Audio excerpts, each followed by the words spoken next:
आइए हम यहेजकेल नबी के बारे में बताएंगे। 37 अध्याय कैसे यहेजकेल नबी कैसे सूखी हड्डियों में भविष्यवाणी किया और वो हड्डियाँ जी उठी। आइए हम पढ़ेंगे सूखी हड्डियों की तराई। यहोवा की शक्ति मुझ पर हुई और वह मुझ में अपना आत्मा समवाकर बाहर ले गया और मुझे तराई के बीच खड़ा कर दिया। वह तराई हड्डियों से भरी हुई थी। तब उसने मुझे उनके चारों ओर घुमाया और तराई की तह पर बहुत सी हड्डियाँ थीं और वे बहुत सूखी थी। तब उसने मुझसे पूछा, हे मनुष्य के संतान, क्या ये हड्डियाँ जी सकती है? मैंने कहा, हे परमेश्वर यहोवा, तू ही जानता है। तब उसने मुझसे कहा, इन हड्डियों से भविष्यवाणी करके कह, हे सूखी हड्डियाँ, यहोवा का वचन सुनो।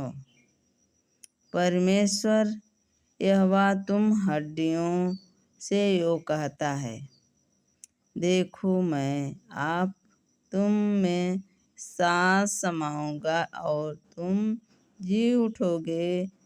मैं तुम्हारी नसें उपजा कर मांस चढ़ाऊंगा और तुम को चमड़े से ढांपूंगा और तुम में सांस समाऊंगा और तुम जी जाओगे और तुम जान लोगे कि मैं यहोवा हूँ। आमीन।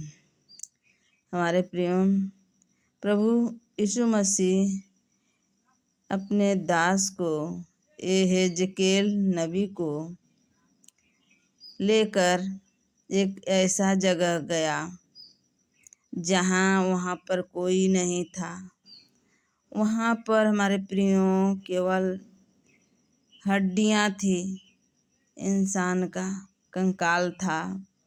बहुत डरावना था उस जगह पर।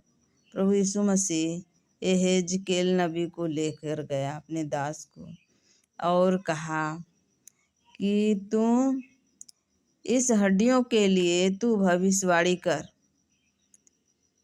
परमेश्वर यहोवा के नाम से भविष्यवाणी कर।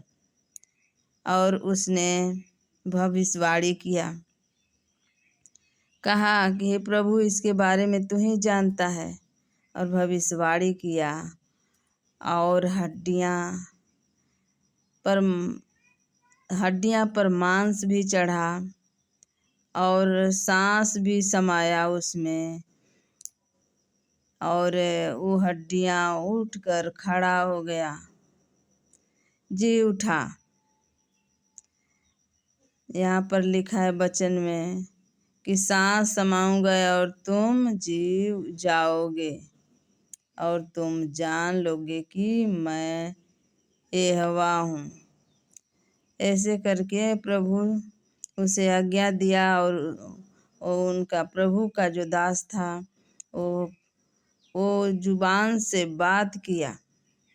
हमारे प्रियों, अपने मुंह से उल्टा शब्द किसी को न निकालें, क्योंकि हम परमेश्वर के लोग हैं।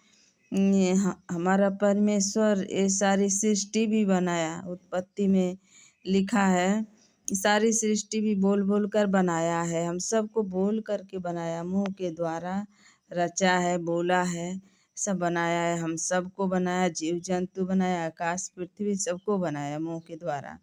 और यहाँ पे अपने दास को ले आकर के ये हड्डियों के बीच आदेश दे रहा है कि तुम जिलाओ, ऐसे करके ऐसे कहो मुंह के द्वारा। उसने हड्डियों से बातें की और हड्डियां उठकर खड़ी हो गई, उसमें सांस समाया और वो जी उठे, जी जी जी उठा। हमारा परमेश्वर ऐसा है। तुम्हारे प्रिय अपने मुंह के द्वारा हम किसी को उल्टा शब्द न निकालें, आशीष दें, श्राप किसी को न दें, और प्रभु के वचनों के अनुसार हम लोग चलें, क्योंकि प्रभु का वचन बहुत सामर्थी है, बहुत ताकतवर है, बहुत बुद्धि है, उसमें बहुत ज्ञान है। परमेश्वर के वचन में आशीष है हमारे प्रिय। तो प्रभु के वचन पर चलें, प्रभु के साथ चलें। सबको जय मसीह।